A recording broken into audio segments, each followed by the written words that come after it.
aquilo de falar que, não, mas a gente não pensa fora da caixa porque o cérebro economiza energia. Isso não é verdade, né? Do ponto de vista científico, isso não é verdade.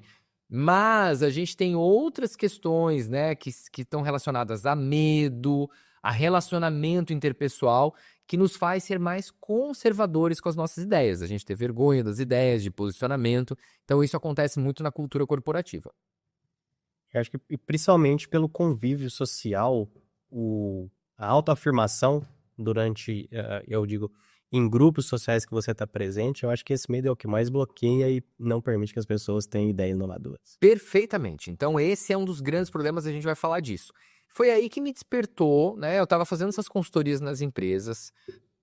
Eu via que empresas se destacavam muito em processos de cultura de inovação e outras empresas com o mesmo recurso, com a mesma metodologia, elas não se davam bem. E aí eu pensei, puxa, eu preciso entender qual é o cerne disso. Por que que numas empresas dão certo e nas outras não dão certo? Os diretores estão com a mesma opinião. E a gente percebia que o problema estava nas equipes, estava na cultura de inovação. E aí eu fui buscar na neurociência uma resposta para isso. E aí eu já tinha me especializado em gestão da inovação, na PUC com a Universidade de Compiègne, na França.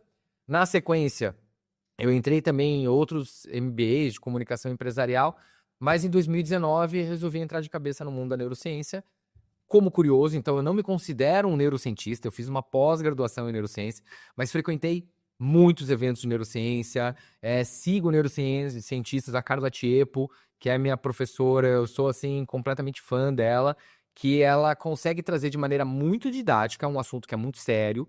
Então, assim, não confundam neurociência com coach, com outros. Não, neurociência é ciência mesmo, é científico, é como o nosso cérebro funciona.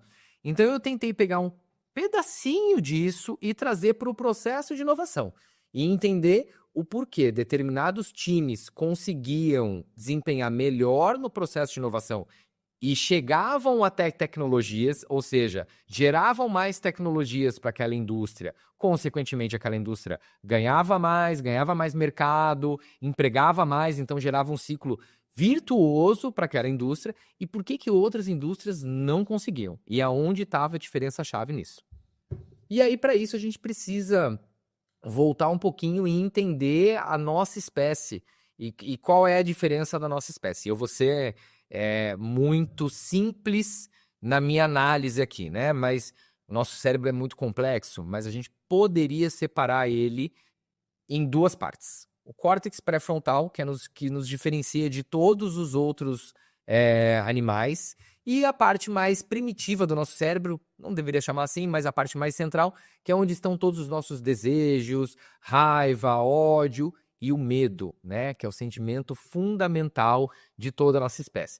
Inclusive, quando a gente pega o livro do Harari, o Homo Deus e o Homo Sapiens, nele ele fala que nós somos a única espécie que sobreviveu por causa do nosso medo. Nós não éramos a espécie mais forte, nós não éramos a mais rápida, mas dentro de uma selva, de um ambiente muito disputado por outros animais, ainda na pré-história, a gente conseguiu sobreviver, primeiro, pelo polegar opositor, né, pela nossa capacidade de colher e de pegar as coisas, pela nossa capacidade de colaborar em grupo e andar em grupo, né, que a nossa espécie ela é uma espécie coletiva, e, por fim, pela nossa capacidade de ter o medo, né? E o medo nos faz não correr riscos.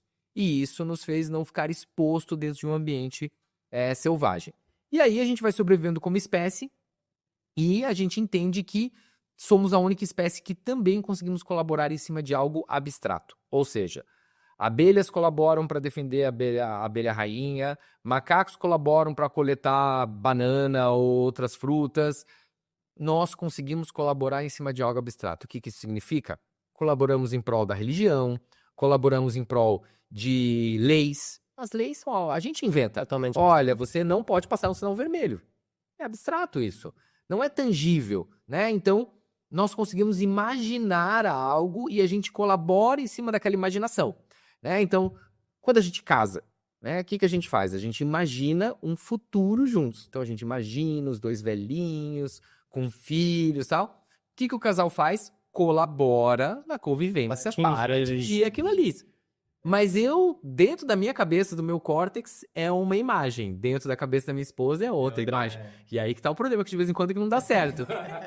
Porque esse futuro, ele é diferente, né? Essa imagem abstrata era diferente pros dois.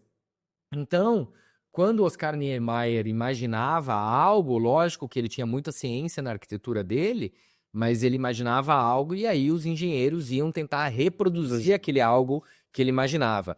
E é assim em todo o processo de inovação, né? Então vem alguma coisa abstrata e a gente tem que colaborar.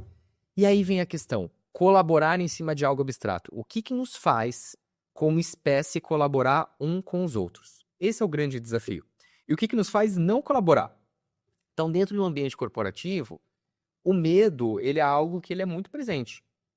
Por uma cultura de gestão do passado que tem mudado, né? Então, os líderes, eles têm mudado o posicionamento, aquele negócio de você, eu era chefe, agora eu sou líder, né? Às vezes o pessoal coloca nomes bonitos, mas eles não mudam o comportamento. O que é a essência? Você não pode ter os colaboradores, né, e uma equipe tendo medo do seu gestor, não se posicionando, porque a partir do momento que você colabora e você tem a retração, isso não significa, gente, abraçar a árvore, que você não precisa de método, que ficar todo mundo jogando videogame ou ping-pong dentro da empresa. Tanto é que isso tem caído por terra agora, né? Perfeitamente. As empresas que começaram com essa cultura, elas estão abolindo ela, viram que, de fato, elas não dão tantos frutos como eles esperavam, né?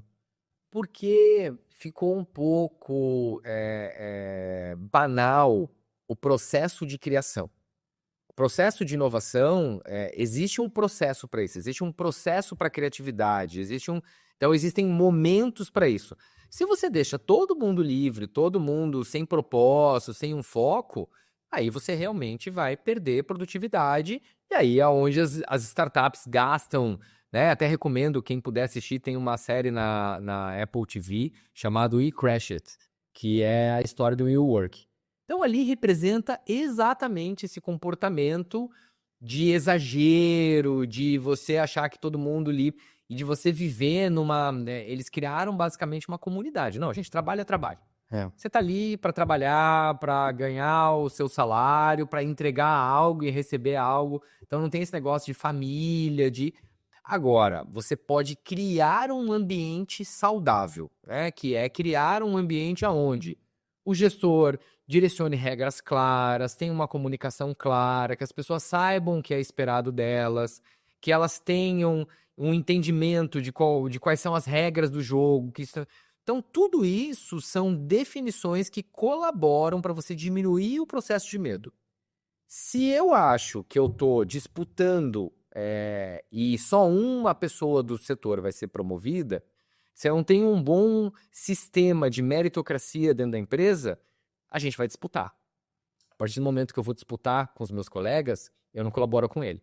Eu não ajudo com ele. Eu posso ter terminado meu trabalho, mas se o trabalho dele estiver atrasado, eu não vou ajudar ele, porque o que eu ganho com isso? Se ele melhorar, eu capaz de eu perder o meu espaço para ele.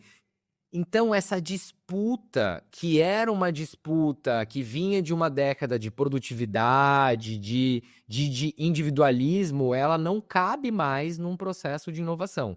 Né? Essa questão de você ter altos bônus e um ganha tudo e o outro não ganha nada, isso não funciona mais nas organizações. Eu não estou dizendo que bônus não é importante. O que eu estou dizendo é que só se um ganhar, os outros não vão colaborar. Não vão colaborar. Então, dependendo do processo, isso é muito importante. Além disso, o medo, né? O medo do erro. Fabrício, mas está dizendo que todo erro é permitido? Óbvio que não. Mas que as pessoas possam experimentar, que elas possam opinar, que elas tenham liberdade para dar... Eu vou trazer uma história muito bacana, que é sobre a Fórmula 1. Né? Então a gente vai ter o Grande Prêmio de Abu Dhabi aqui daqui a pouco.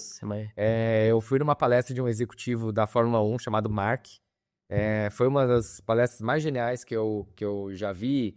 E ele começa contando da tecnologia na Fórmula 1. Então, como a Fórmula 1 passou por um processo de inovação, para que esse processo de inovação gerasse uma tecnologia para dar segurança para a Fórmula 1. E ele fala que a Fórmula 1 ela mudou completamente a partir do dia 1º de maio de 1994. Acho que todos os brasileiros que estão nos ouvindo aqui sabem o que aconteceu no dia 1º de maio, que foi, infelizmente, a morte do nosso maior ídolo, num domingo, ao vivo, o mundo inteiro vendo um cara que era um campeão de Fórmula 1 morrer brutalmente numa curva. E ali a Fórmula 1, a gestão da Fórmula 1 decide, falar assim, esse esporte não pode ter uma outra morte desse tipo. Então eles investem muito em tecnologia, não inovação, em tecnologia, para que tivesse sensores, para que a segurança aumentasse de maneira brutal na Fórmula 1 e não tivesse outra morte. Bom, eis que eles dizem que eles conseguem controlar até se o carro vai quebrar ou não, tudo cockpit. Você só mantém um piloto lá para garantir que ainda é um esporte, porque não precisava mais do piloto estar ali, né? Então até o pessoal começa a falar depois que a Fórmula 1 fica chata, porque aí os carros andam muito Muita restrição. muita restrição.